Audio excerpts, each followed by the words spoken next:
தெய்வத்தின் குரல் மூன்றாம் பாகம். அளவறிந்து செயற்படுக. அபரிக்கிரகம்.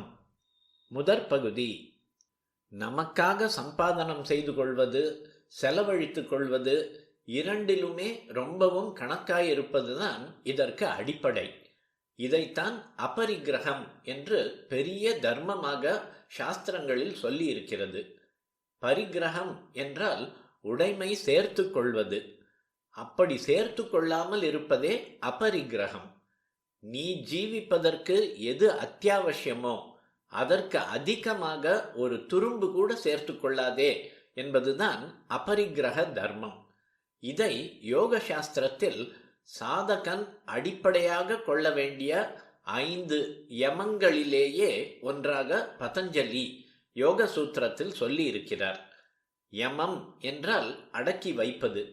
மகா பாப்பிகளையும் அடக்கி வைத்து தண்டிப்பதால் யமனுக்கு அப்படி பெயர். மனசை அடக்குகிறதற்கு பதஞ்சலி யோக சூத்திரம் எழுதினார். அதிலே 5 யமங்களாக அஹிம்சை, சத்தியம், அஸ்தேயம், திருடாமை, பிரம்மச்சரியம் ஆகியவற்றோடு அபரிக்கிரகத்தையும் சொல்லி இருக்கிறது. அது வேணும் இது வேணும் என்று பொருளை சேர்த்து கொள்கிற ஆசை அடங்கடும் என்றே இதை சொல்லி இருக்கிறார்.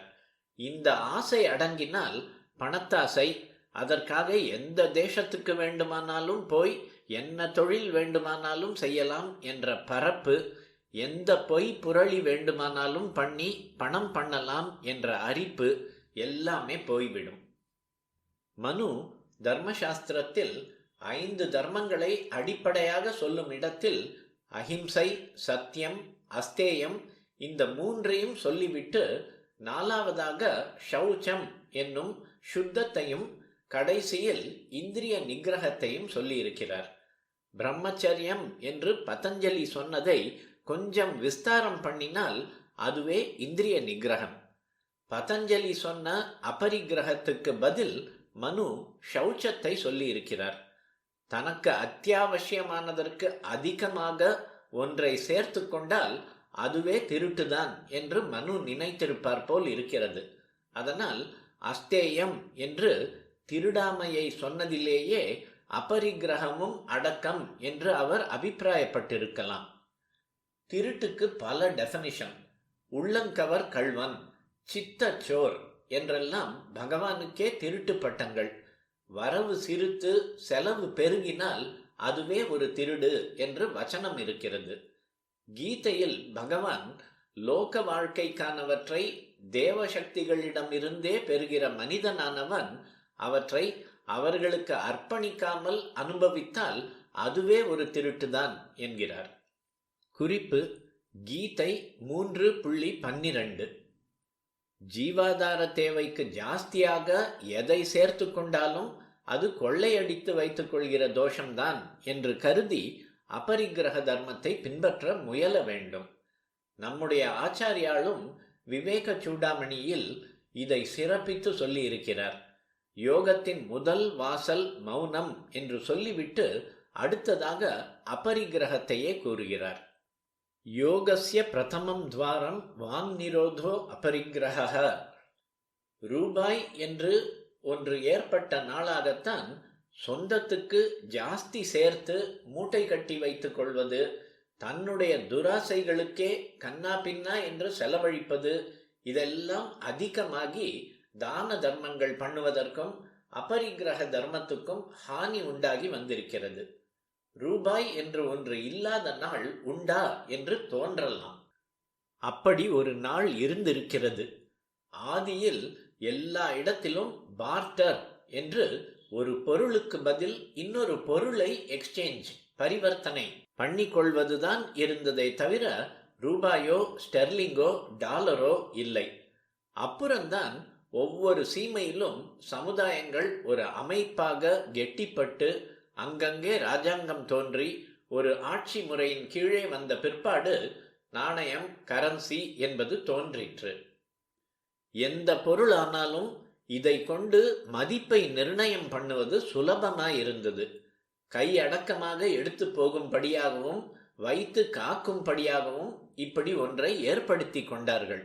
ஆனாலும் ஈஸ்ட் இந்தியா கம்பெனி ஆட்சி வருகிற வரை கூட நம் நாட்டில் எல்லா ஜனங்களிடையேயும் விசேஷமாக நாணய பழக்கம் இருந்துவிடவில்லை.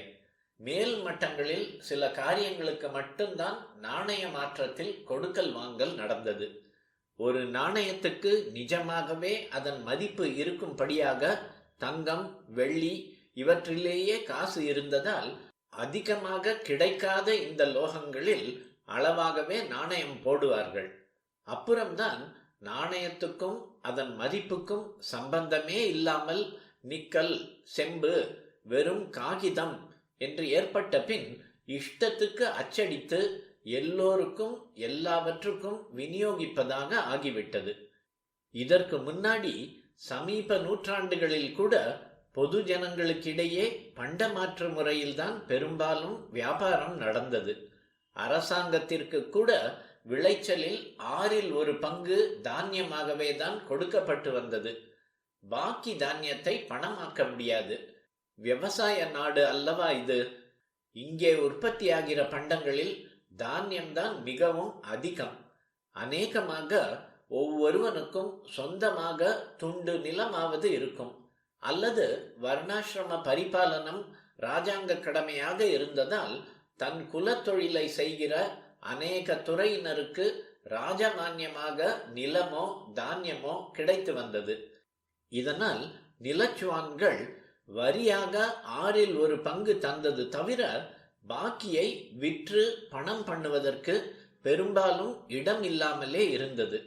அதனால் வருகிற போகிற யாத்ரிகர்களுக்கெல்லாம் அன்னச்சத்திரம், கோயிலில் 3 குருணி 4 குருணி என்று நிவேதனம் பண்ணி பிரசாதமாக விநியோகிப்பது, லக்ஷ பிராமண போஜனம் என்கிற மாதிரி தான தர்மம் என்றெல்லாம் செய்தே தீர வேண்டியிருந்தது. அப்புறம் பணமாய் பண்ணி பேங்கில் போட்டுக்கொள்ளலாம் என்று ஏற்பட்ட பின்தான் தனக்கென்று எத்தனை வேண்டுமானாலும் சேர்த்து கொள்ளலாம் என்பதாக பரிகிரகத்தின் உச்சிக்கு போய் தான தர்மம் என்பதையே அடைத்து விட்டதாக ஏற்பட்டிருக்கிறது.